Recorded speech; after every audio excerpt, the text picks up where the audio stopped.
Hey, this is Soldier7 here, reporting for Right Wing Federation, and this video is the Communist Party of China in Latin America. Now, recently I did do a video about the Communist Party of China in Cuba, and in that video I may have said that I would do a video of the Communist Party of China in Latin America and their influence in Latin America, so I guess here it is. And yeah, as you know, as some of you may know, the Communist Party of China has had somewhat of an influence in Latin America, or has been somewhat building an influence in Latin America. I mean, the usual countries being Cuba, Nicaragua, Venezuela, Bolivia, and unfortunately now Brazil. Now, those aren't the only countries per se that they've had an influence, but those are just like, the main ones, the usual, the ones that people probably already know about and are familiar with. And I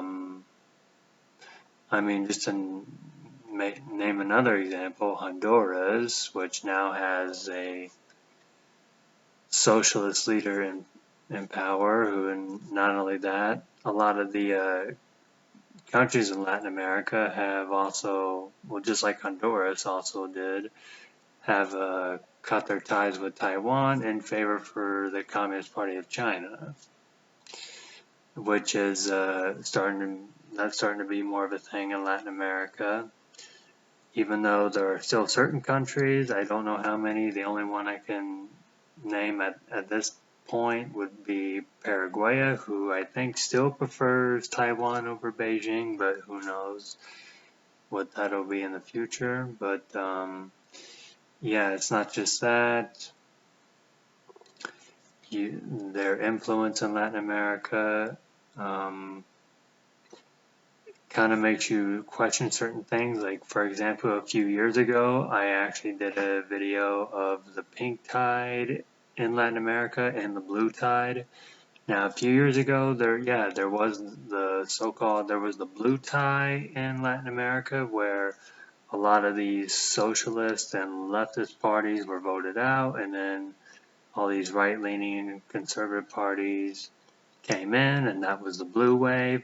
But it seems like now, over at least the past few years, that has somewhat reversed.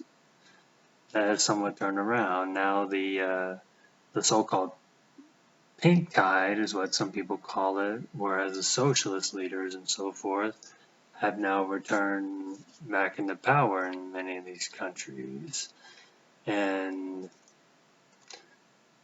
it kind of makes you wonder, how was that possible? Was it because, okay, maybe the people just weren't happy with these, conservative-leaning parties and whatnot? Or did the Communist Party of China have a role to play into that? Because I assume that, not as a whole, but these leftists and these socialist parties within Latin America probably favor Beijing a little bit more than, let's say, like the United States or Taiwan. So maybe they played a role in their elections or so forth. Like, you even have people in Brazil who question the election there, of 2022, which, yeah, there's that. And then there's another thing is the one, when I was mentioning about the one in Cuba, about the Communist Party of China, wanting to build more intelligence bases or a PLA base or whatnot. The question is, are they going to do that more in Latin American countries or not? I mean, who knows if they already have? And the question is this something we should pay attention to? I mean, obviously I say yes, but the question is how should we react to it? I mean, how seriously should it be taken, at least at this time? I don't know, but that's really, I'm just going to mention for right now. That's all I'm going to say for right now. This is Soldier7. Thanks for listening.